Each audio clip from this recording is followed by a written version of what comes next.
Салям алейкум, хайрлах шамлар, витаю. В эфире телеканала АТР. Вы смотрите информационную программу «Бугунь». В студии для вас работаю я, Гульсум Халилова. В следующем часе будем обсуждать самые актуальные новости, которые появились в информационной повестке дня и которые непосредственно касаются временно оккупированного Крыма. Гость нашей студии, журналист Сергей Бережной. Витаю вас. Здравствуйте. Здравствуйте.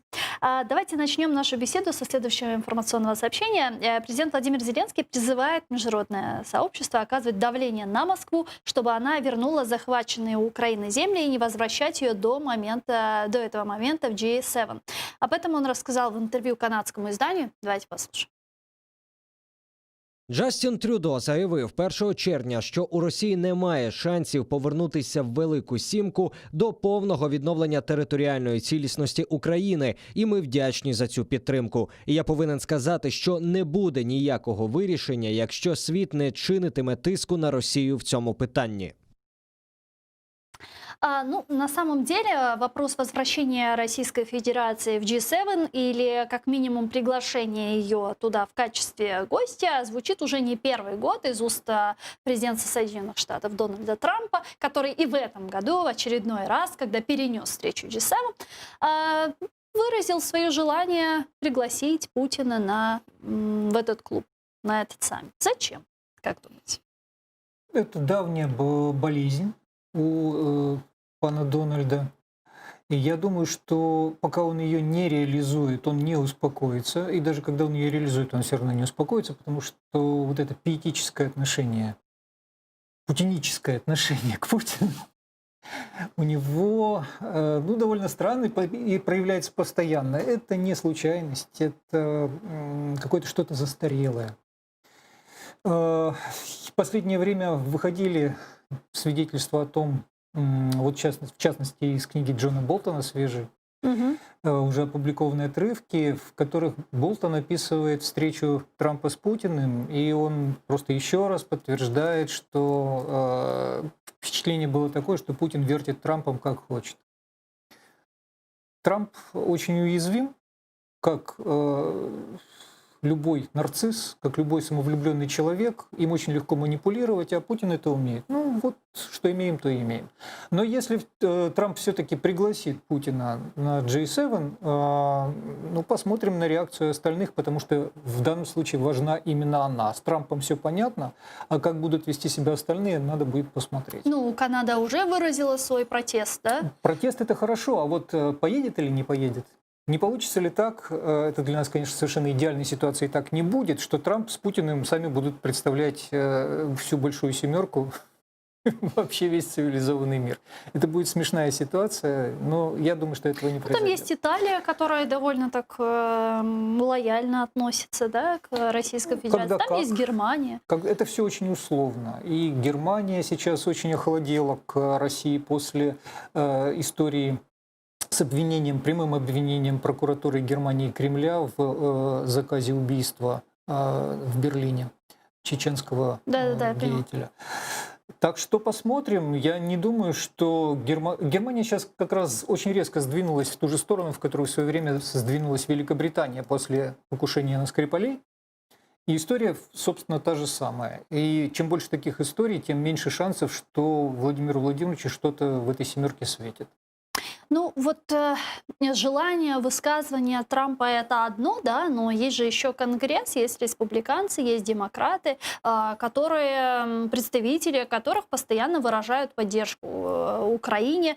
И вот вы знаете, недавно республиканцы Палаты представителей в Конгрессе США представили доклад о введении беспрецедентно жестких санкций в отношении России, Ирана и Китая. И там идет речь об отключении Российской Федерации от международной системы SWIFT, да, там внесение санкций в отношении таких банков, как ВТБ, Сбербанк, Газпромбанк и так далее.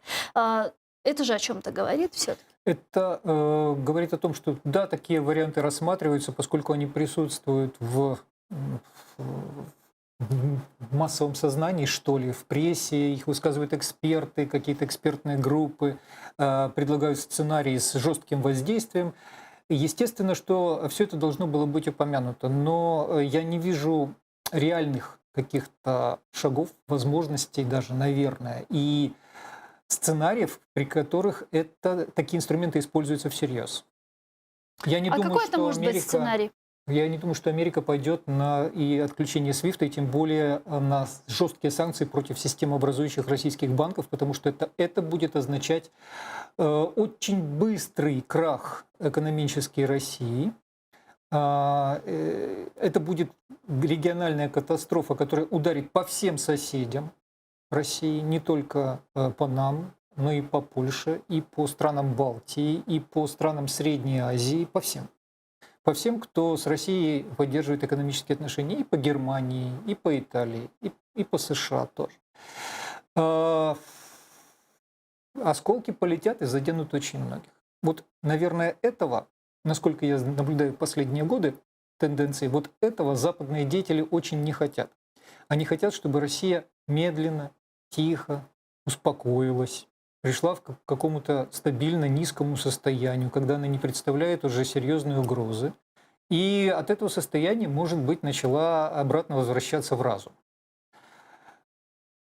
Владимир Владимирович всячески этому сценарию противодействует. Он хочет закончить все быстро, эффективно, с большим плюхом, и чтобы брызги полетели как можно дальше. Ну, посмотрим, чья политика возьмет верх.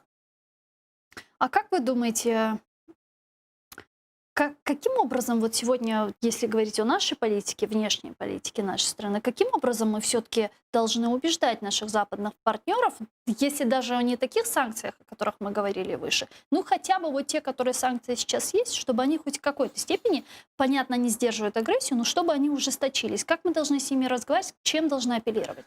В общем, мне кажется, что сейчас наш МИД движется в правильном направлении, потому что и инициатива по крымскому формату переговоров, который отдельный от Минского, и Минский работает по Донбассу, а формат, предлагаемый сейчас, он должен будет работать по теме деоккупации Крыма.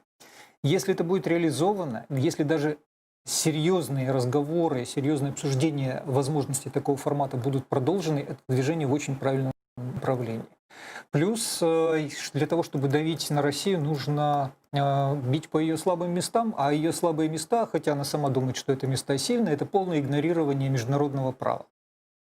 Любые доказанные обстоятельства такого игнорирования – это и нарушение Будапештского меморандума, и постоянное вето в Совете Безопасности ООН, вопреки мнению всех остальных. Россия имеет право на это вето. Но Россия, как это не смешно, до сих пор не имеет права находиться в Совете Безопасности ООН, хотя она там находится. Это сложившаяся ситуация, которую неизвестно, как преодолеть. Россия не присутствует в Уставе ООН как член Совета Безопасности. Там присутствует Советский Союз до сих пор.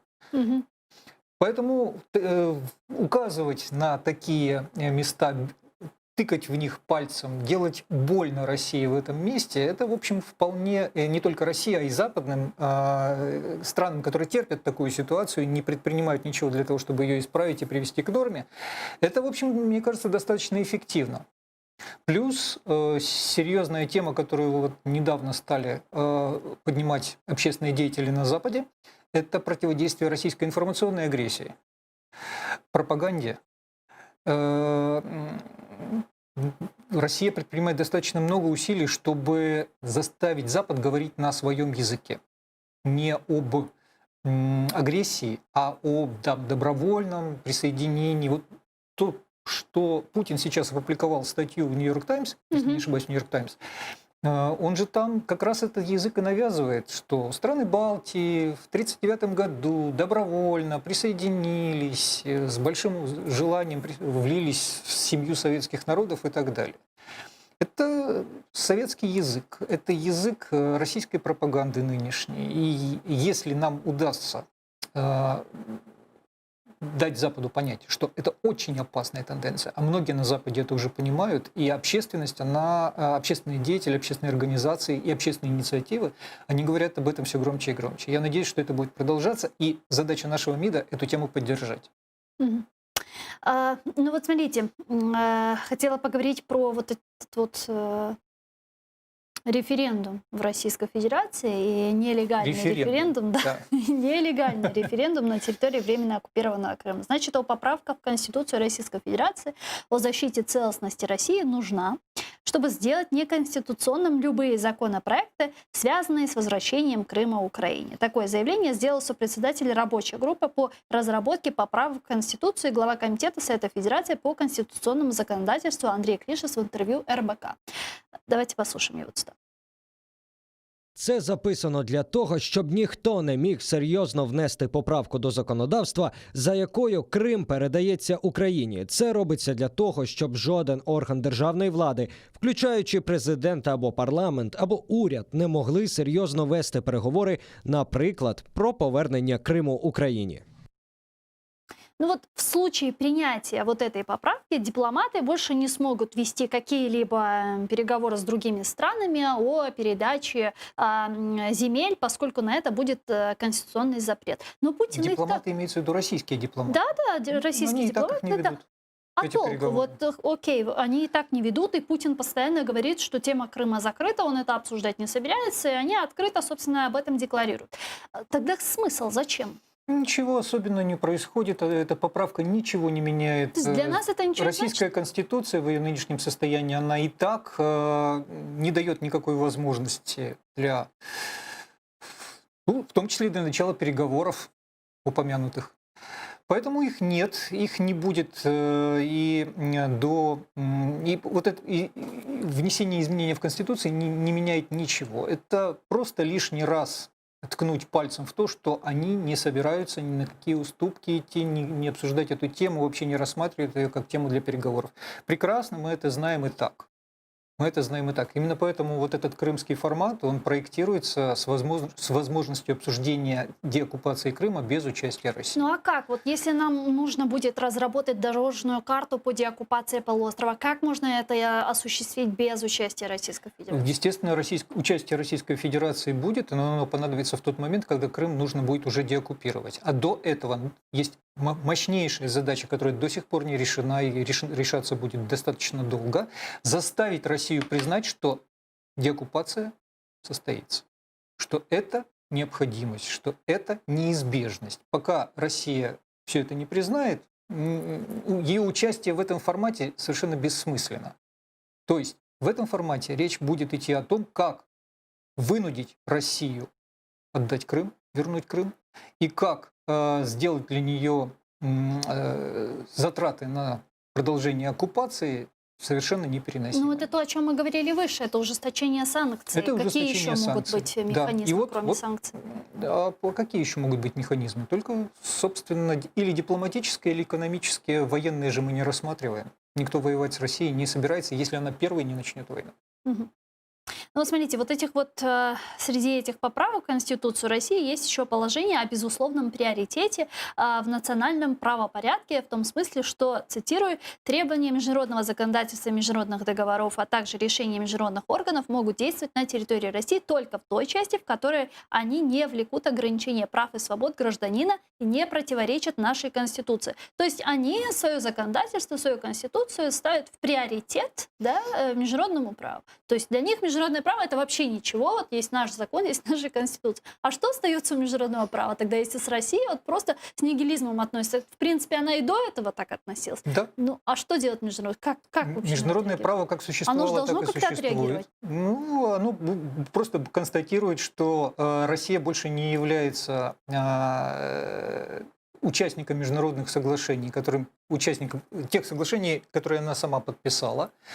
Целый ряд соглашений перестают действовать просто потому, что они категорически противоречат вот этим вносимым поправкам. Россия до сих пор, поскольку у нее не установлены государственные границы, из-за аннексий, из-за всего остального, государственных границ, которые признаны другими странами, у России сейчас нет. Это тоже сильно ограничивает любые практически международные соглашения, которые касаются приграничной деятельности, любой. Учения, торговля, пересечение границы.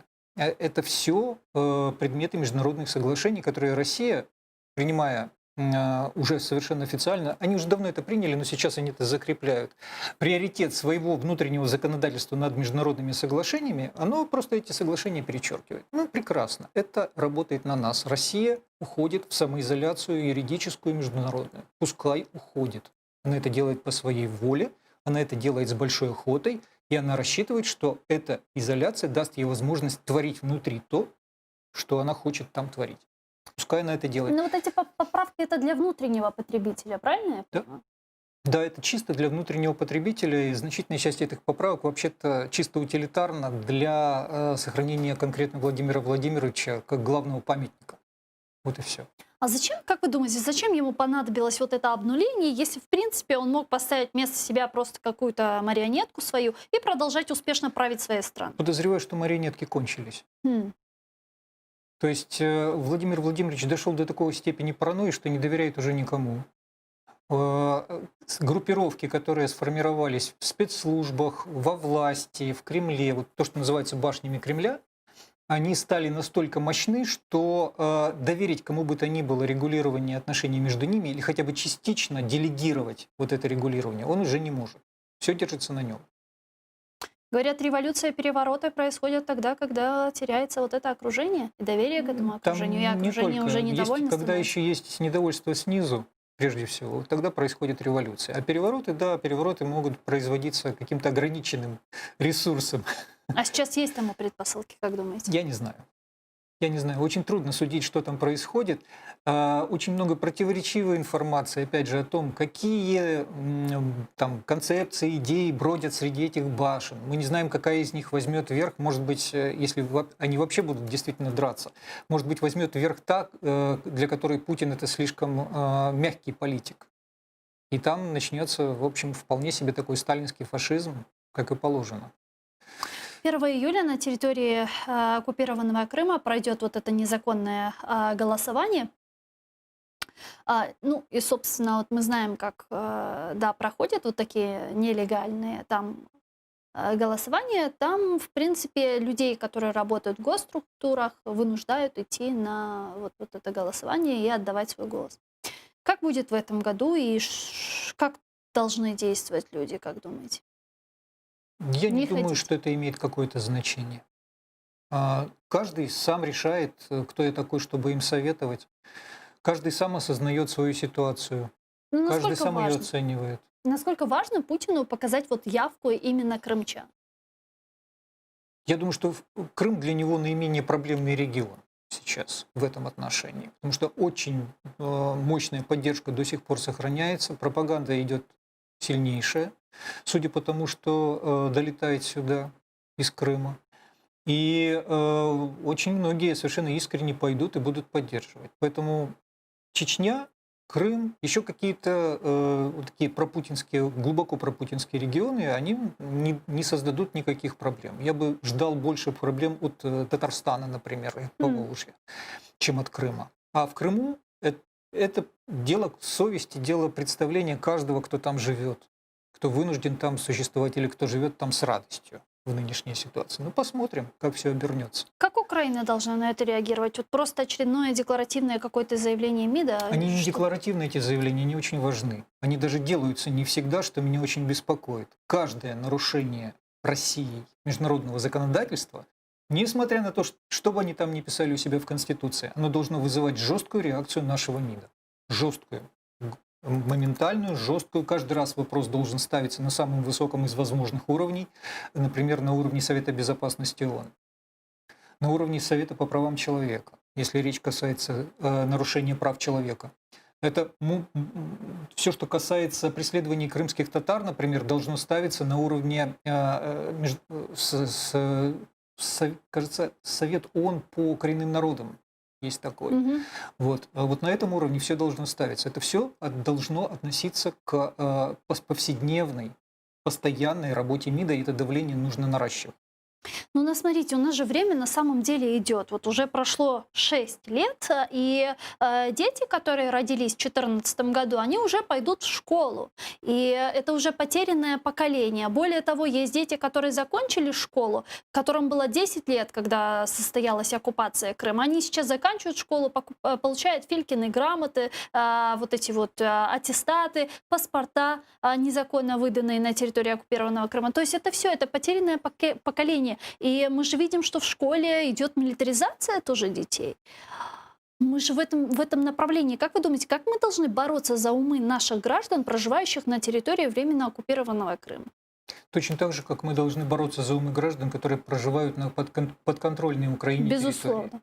И даже здесь мы еще действуем очень-очень слабо и недостаточно. Я считаю, что нам и в этом направлении нужно усиливаться. А уж в том, что касается сообщения информации для тех, кто живет на оккупированных территориях, это сверхважная задача. Сверхважная. Сейчас же начал работать телеканал «Дом», если не ошибаюсь, это на Донбасс. А то, что касается работы на Крым, то кроме АТР я пока не вижу вообще ни одного канала, который бы действительно хоть что-то делал для крымчан в этом отношении. Смотреть через интернет, смотреть любыми способами. Вот Крым Реалии, проект «Радио Свобода», который добивает радиоволной почти на весь Крым. Он тоже что-то делает серьезно.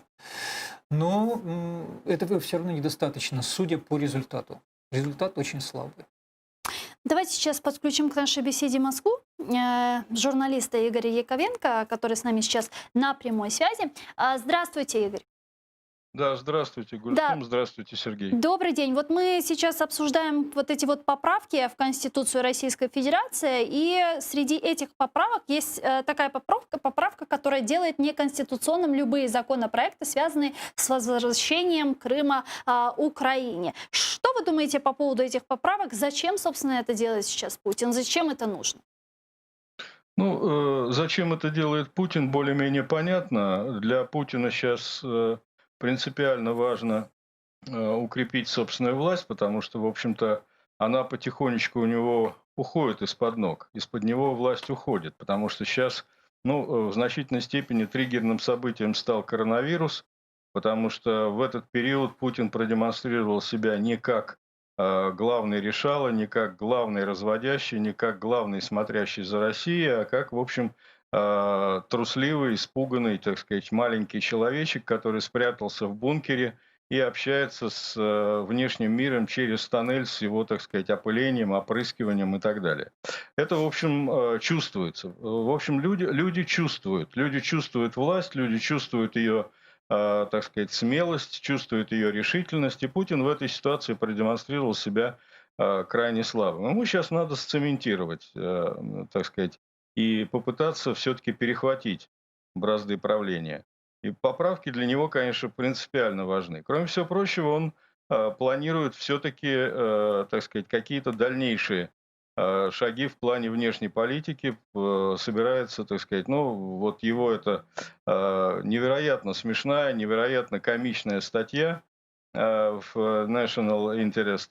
Она, в общем, показывает, что Путин и последнее его выступление по федеральному каналу, где Путин говорит, что фактически предъявляет претензии ко всем бывшим советским республикам, в том числе, конечно, к Украине, к Белоруссии, к Казахстану и так далее, что там, так сказать, на территории этих стран какие-то он выискал исконно российские, исконно русские земли.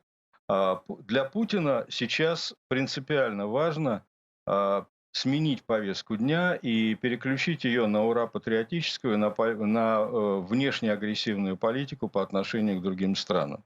Ну и, естественно, истерика по поводу, так сказать, ну, что касается Крыма, то понятно, что пока Путин в Кремле, Крым, конечно, в Украину не вернется. Это совершенно очевидно. Точно так же, как и Донбасс.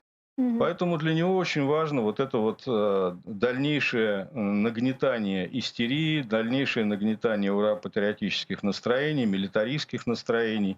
Все это принципиально важно. Ничего другого у него нет. Просто вообще никаких других предложений, никаких других опций для страны, для окружающего мира у него нет. Кроме вот этого вот, этой истерии, этого обращения к советскому прошлому.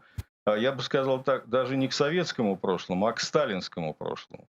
Потому что Путин на сегодняшний момент возобновляет сталинскую риторику. Если мы посмотрим вот эти вот его последние выступления, вот эту вот статью, так сказать, про Вторую мировую войну, то это чисто сталинская риторика. Ничего похожего не было ни в 70-е, ни в 80-е годы. Это возвращение к 30-м, 40-м годам прошлого века. Поэтому, естественно, вот на этой вот волне все эти поправки, они в этом духе. Ну, вот эти вот поправки в Конституцию Украины, Российской Федерации, да, они расширяют полномочия Путина. Вот как вы думаете, в каком случае вообще может быть какое-то противостояние в Российской Федерации? Может ли быть это противостояние в принципе? Ну, давайте точки над «и» расставим. Эти поправки существуют только в голове Путина. И никакого отношения к жизни эти поправки не имеют.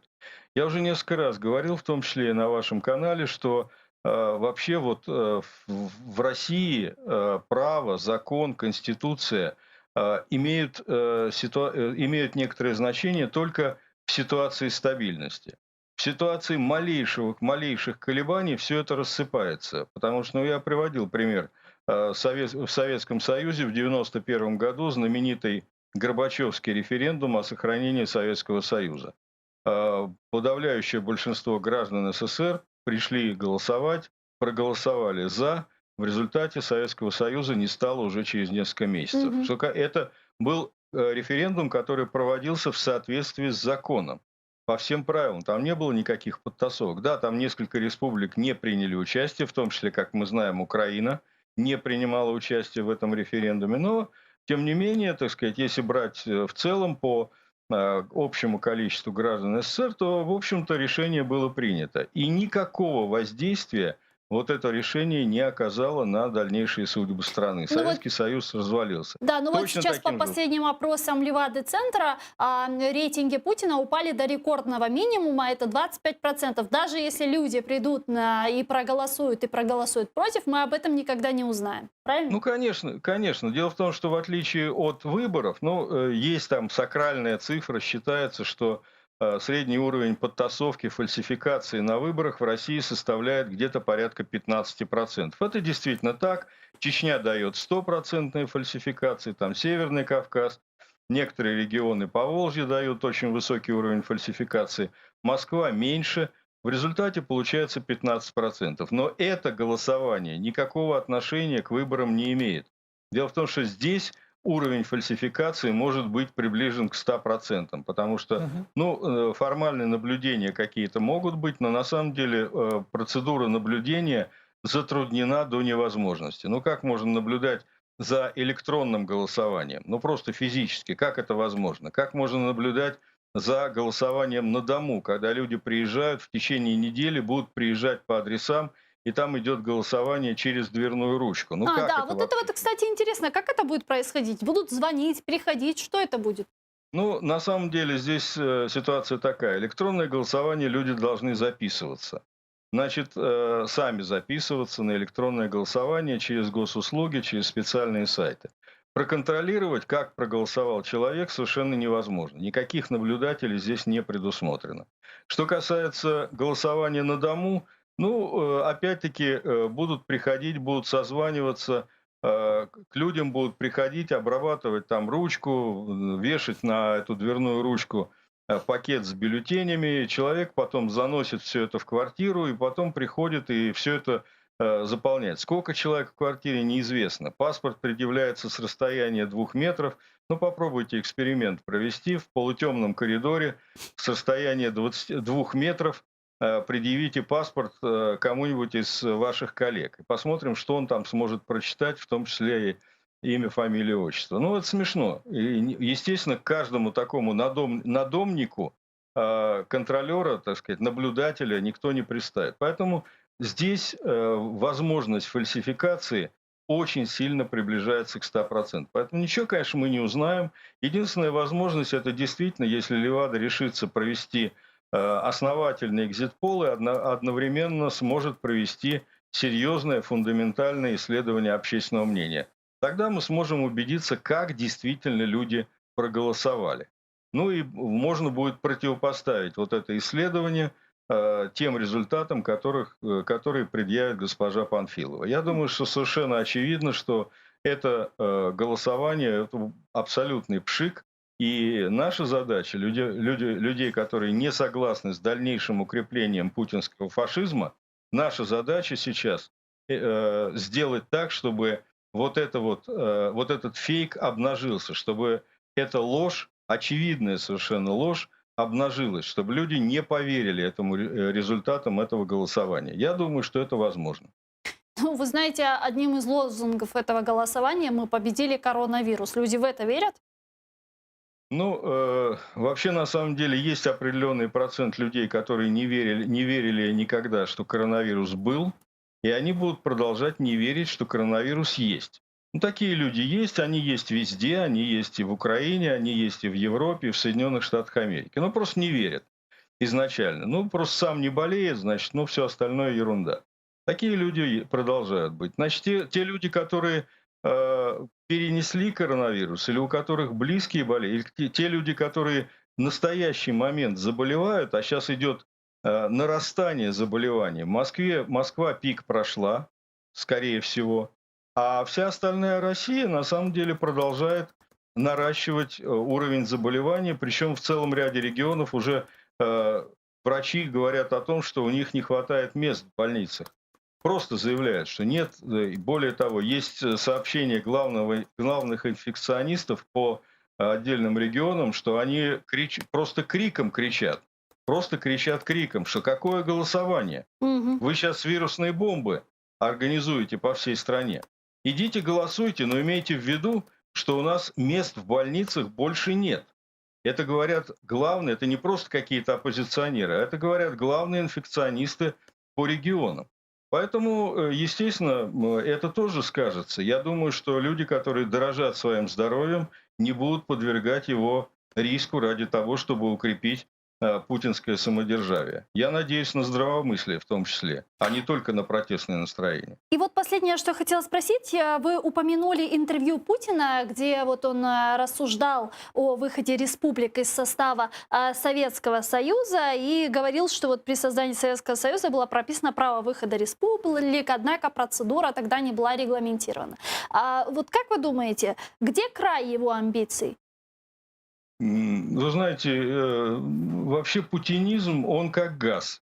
Он занимает все отведенное пространство. Вот если в какой-то момент в Украине обнаружился вакуум власти, в этот момент Путин заполнил его до тех пределов, до которых этот вакуум власти в Украине был. То есть он украл Крым и часть Донбасса.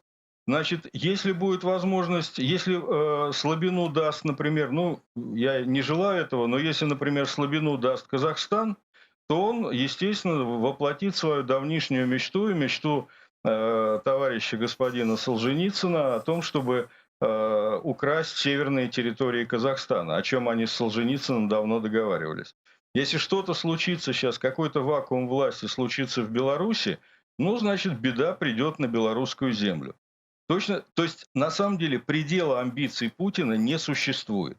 Просто не существует. Он же говорил о том, что там пошутил, когда ребенка спросил, значит, на каком-то конкурсе, где кончаются границы России. Ребенок там начал что-то говорить про Камчатку, про Чукотку. Он говорит, границы России не кончаются нигде. И это слова Путина отражают его внутренний мир. Он действительно, агрессия – это плоть и кровь Путина. Он на самом деле готов захватить весь мир. Спасибо если большое. Ему позволят. То есть вакуум будет в Америке, он будет претендовать на Аляску. Спасибо. Журналист Игорь Яковенко был с нами на прямой связи. Давайте послушаем фрагмент из этого интервью Путина. Другие вещи, связанные с нашим суверенитетом. При создании Советского Союза в договоре было прописано право выхода. А поскольку не было прописана процедура, то возникает вопрос. Если та или иная республика вошла в состав Советского Союза, но получила в свой багаж огромное количество российских земель, традиционных российских исторических территорий, а потом только решила выйти из состава этого союза. Ну хотя бы тогда выходила с чем пришла. И не тащила бы с собой подарки от русского народа. Ну, вот как-то так. Просто, знаете, многие эксперты расценили вот эти вот слова Путина так, что нужно готовиться к какой-то войне. А разве Серьезно. война не идет? Она идет уже с К 2014 эскалации года. серьезной, А если да. считать Грузию, так И она другим идет с 2008 странам? года. Мгм. А если считать Приднестровье, так она идет с конца 90-х. Если вы помните.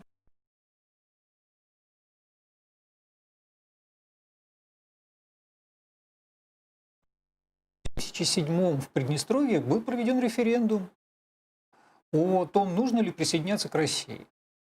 И 97% сказали, что да, конечно, нужно присоединяться к России. И сейчас, после крымского референдума в кавычках, очень трудно объяснить, почему же Крым Россия скушала, а Приднестровье не захотела. И таких вещей очень много на самом деле. Война это идет очень давно. Готовиться к войне уже поздно. Уже поздно. То есть понятно, что нужно готовиться к ее продолжению, к ее завершению. Потому что Россия рано или поздно, она все-таки эту войну вынуждена будет прекратить.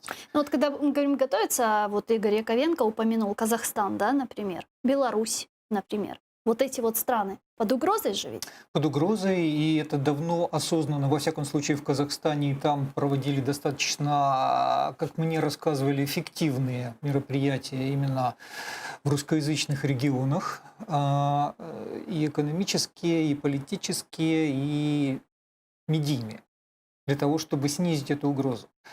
А вот ситуация в Беларуси нынешняя, она делает страну действительно очень уязвимой. Беларусь, если Лукашенко уходит, если Лукашенко остается, если появляется какой-то преемник, это все сценарии, которые могут быть использованы Россией для того, чтобы закрепиться там. Любой сценарий. При правильном подходе, при правильной стратегии он может быть использован. Другое дело, что, конечно, существуют и контрстратегии, которые могут не позволить России это сделать. Но эти стратегии, если они будут применяться странами цивилизованными, либеральными и демократическими, они будут ограничены всеми европейскими регламентами, процедурами, согласованиями и так далее. Путину ничего этого не нужно, он может действовать очень быстро. Он может действовать так, как он действовал в Крыму, когда в течение буквально дней. Это же очень быстро Кстати, все развивалось. фантастическая была ситуация, потому что даже для переброски подразделений из Новороссийска для подготовки потребовалось бы несколько недель. И то, как это было проведено, и то, что об этом не стало известно, это фантастическая эффективность. Если он проявит то же самое для захвата Минска, ну, Запад может записать себе еще одно большое поражение, большую оплеуху, полученную им. А мы получим расширение в границе, опасной границы еще и за счет границы Беларуси.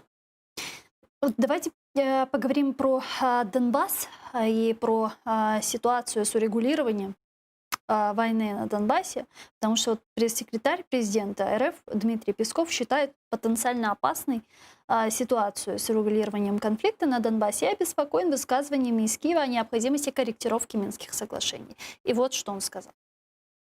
Якщо говорити про мінський комплекс заходів, то ситуація потенційно дуже небезпечна. Не можуть не викликати занепокоєння слова, що звучать все частіше і частіше про необов'язковість або неможливість виконання мінських домовленостей. І, звичайно, якщо це буде звучати частіше, і якщо це буде набувати форми абсолютно офіційних заяв, то, звичайно, це буде заводити ситуацію у глухий кут, бо іншого фундаменту для роботи на українському напрямку просто не існує. Ганна Гопко, народна депутатка України 8-го скликання, з нами зараз на прямому зв'язку. Вітаю вас. Доброго вечера. Доброго вечера. Ну, вот вы сейчас слышали заявление Дмитрия Пескова. Вот что думаете? Как вы думаете, вообще стоит ли Украине, возможно, выходить из Минских соглашений? И если говорить о корректировке, что это? Какая корректировка Минских соглашений выведет ее из той патовой ситуации, в которой она сейчас находится? Ну, ми повинні розуміти, що Путін розуміє лише мову сили. І тут є питання, наскільки Україна здатна координувати свої зусилля із нашими західними партнерами для того, щоб посилювати тиск на Кремль. Зокрема, напередодні того голосування змін до Конституції, де, зокрема, є і поправка про територіальну цілісність Російської Федерації, яка фактично означає неможливість в майбутньому чи ускладненість повернення Криму. І це теж є певна підстава зіграти на випередження і ухвалити санкції.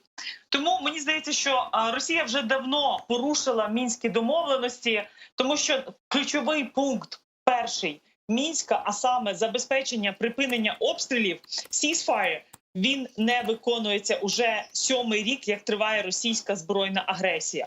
І ми бачили, коли здійснювалася експропріація українських компаній на тимчасово окупованих окремих районах Донецької і Луганської областей. Ми бачимо, як Путін і його адміністрація здійснюють паспортизацію. І це все підстави для того, щоб черговий раз збільшувати тиск на Росію. А те, що зараз говорить Пісков, чи Гризлов, чи хто-небудь інший, це своєрідна гра. Гра на підняття ставок для того, щоб шантажувати Україну, для того, щоб з Заходом говорити, що Україна винна і Україна щось не виконує. Ми чітко розуміємо мету цієї гри, але зважаючи на те, що в Сполучених Штатах Америки відбуваються президентські вибори. Ну, а зважаючи с на нашей те, що в самому стороны... Європейському Союзі...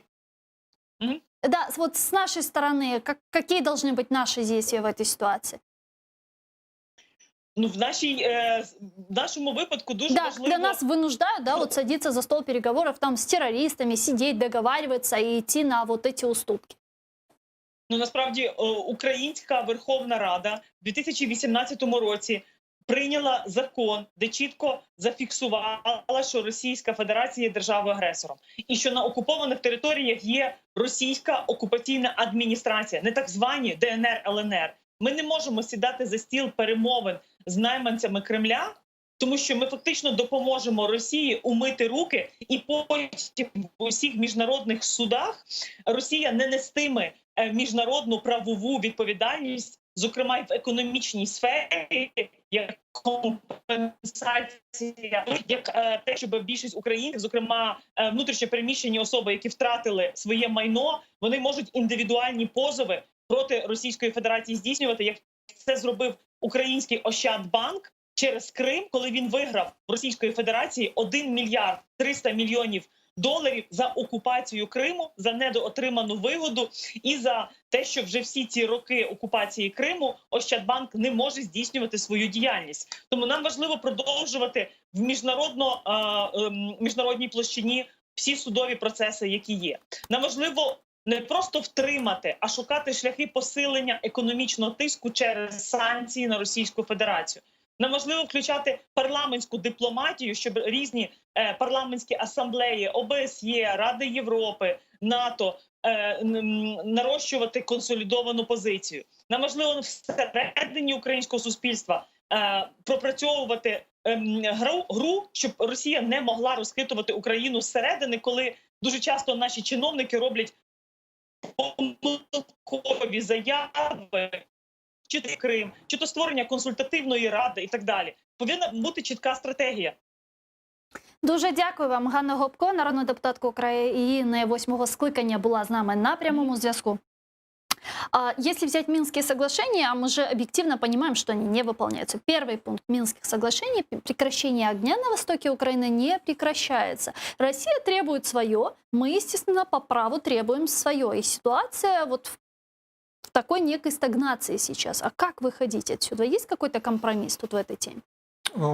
Пока Россия будет блокировать Минские соглашения, никакого компромисса быть не может, потому что все будет заблокировано. А Россия делает это уже не столько для того, чтобы даже сохранить ситуацию, а из-за того, что она уже говорит на таком языке сама с собой, в котором нет вообще представления о возможности завершения этого процесса. Там это все уже навечно заморожено, прямо в языке, в понимании всего этого дела. Мы говорим о прекращении обстрелов. Россия немедленно отвечает: почему же вы их не прекращаете? Вы продолжаете утюжить артиллерией мирные города и все такое. Вот это же буквально так и происходит. Они говорят о какой-то виртуальной реальности, в которую уже сами давно поверили. Мы не сможем их переубедить. Не сможем. Просто не сможем. Я думаю, это абсолютно безнадежное дело. Именно поэтому так важны альтернативные форматы. Мгм. Можно не выходить из Минска. Можно просто оставить Минск замороженным так, как он есть. А реальную работу вести в параллельных форматах. А может, Минск как раз-таки для того и нужен, чтобы санкции продлевались в отношении Российской Федерации? Насколько я знаю, никакие санкции не привязаны к Минским соглашениям. Санкции привязаны к факту оккупации России Крыма и Донбасса. Ну, мы можем апеллировать через Минск, что есть Минские соглашения, что мы там участвуем, да, и Мы что там Российская участвуем, Федерация да. Вот не выполняет мы Минские постоянно соглашения. можем демонстрировать те компромиссы, которые предлагаются нашей стороной, которые и не только инициируются, но и выполняются. По ним проходят дорожные карты, это все фиксируется европейскими структурами. И, опять же, мы демонстрируем, что Россия не идет ни на какие уступки, и что Минские соглашения так или иначе не приводят ни к какому результату, и поддержка их – это чистая формальность. Да, это направление работы, действительно, которое нужно использовать. А какая может быть альтернативная площадка? Тот же нормандский формат или переговоры в восстановленном Будапештском формате. Ну вот, Поскольку именно Будапештский формат гарантировал территориальную целостность Украины. ну, помните последняя встреча в нормандском формате? Помните коммюнике по завершению? Помню, да. И что выполнилось из этого коммюнике? Ничего, именно потому, что Россия противодействует. Опять повторяется та же самая ситуация, что и с Минском. Отсюда, кстати, напрашивается вывод, что любой формат, в котором участвует Россия, он не приведет ни к какому результату. Это прекрасный вывод. Его надо продемонстрировать, его в рамочку надо поставить и носить перед собой на каждый международный форум. Получается, вот эта идея с созданием какой-то международной площадки по разработке механизмов противодействия Российской Федерации, внедрения санкций в отношении Российской Федерации, она очень логичная. Да. Но когда, как вы думаете, когда все-таки мы соберем Чем сильнее мы будем давить на Европу и на других наших партнеров с тем, чтобы они осознали, что с Россией договоренности никакие невозможны, что говорить с Россией – это все равно, что говорить с телевизором, до тех пор мы будем топтаться на месте. Россия, между тем, сама отличненько работает на то, чтобы к нам начинали прислушиваться. Эти политические убийства заказные, которые не останавливаются, несмотря на то, что такой был резонанс и после дела об убийстве Литвиненко, и после покушения на Скрипалей, и все остальное. Все продолжается. Россия не сдвигается со своих мертвых точек ни на шаг. И рано или поздно Европа вынуждена будет или сама перейти и стать Россией, перейти на сторону Путина, или сказать: ребята, все, вас просто нет для нас. Тем более, что вы заявили о том, что международного права для вас практически не существует, и выполнять международные договора, вами же подписанные, которые вы не захотите выполнять, вы не собираетесь совершенно. Да, но при этом они продолжают строить Северный поток-2. Насколько я знаю, санкции такие работают. Сейчас пока, да, компании пока что иностранные отказались участвовать в этом. Вот буквально несколько минут, к сожалению, остается до завершения нашего эфира. Я вот о чем хотела поговорить. 26 июня, вы знаете, день крымско-татарского флага. И Ленур Леоманов отправил главе исполкома Новоалексеевского сельского совета Александру Бурковскому запрос с инициативой поднять крымско-татарский флаг 26 июня. В ответ на этот запрос от Бурковского пришел следующий ответ, в котором он, ссылаясь на законодательство Украины, отказал. Мол, не предусматривается в использовании, цитирую, символик помимо флага и гимна Украины и флага и герба территориальной общины. Ну и с нами сейчас на прямой связи глава Херсонского регионального меджлиса крымских татар Ленур Лиманов. Ленур, ассаляму алейкум. Алейкум салям. Ну вот расскажите нам об этой ситуации подробно. Вот как вы думаете, почему все-таки Бурковский отказал? Подлинные причины, по-вашему. Слышите? Алло. Ленур Бей. К сожалению, прервалась у нас связь с главой Херсонского регионального меджлиса Ленуром Лимановым. Обсудим мы еще эту тему. А вот как вы думаете, почему такая реакция? Может быть, чисто бюрократическая причина, может быть, трусость. Трусость – это вообще совершенно универсальная причина. Просто, насколько как бы я чего знаю, не вышло. Я просто, насколько я знаю, вот мы разговаривали с Эльми Умером в этой студии, которая входит в рабочую группу по организационным мероприятиям ко дню флага крымско-татарского, и он мне сказал, что во многих городах согласились мэры этих городов. А этот конкретно их струсил. Кого? Любых последствий. Он вообразил какую-то ерунду, которая может на него свалиться из-за этой истории, и решил ее предотвратить тем, что запретить. Ну, это старая номенклатурная фишка. Если ты что-то запрещаешь, то ты не несешь за это никакой ответственности, а если ты что-то запретил, то вдруг чего-то выйдет не то, и ты за это получишь по голове. Ну, вот человек просто струсил. 26 июня пойдете на мероприятие? Конечно. Спасибо. Если я не смог пойти, как обещал, на марш на Крым из-за коронавируса, то хотя бы на день. Ну, то ли еще будет, я думаю. Спасибо большое. Сергей Бережной, журналист, был гостем нашей студии. Ну, а мы вынуждены завершить, к сожалению, этот блог. Оставайтесь первым крымско-татарским, подписывайтесь на наш YouTube-канал. Там мы выкладываем самые интересные фрагменты из наших эфиров. Далее эфир телеканала АТР продолжает информационная программа «Заман». А после в этой студии будет Прайм с Айдером Муждабаевым. Смотрите, не пропустите. Коршкенч.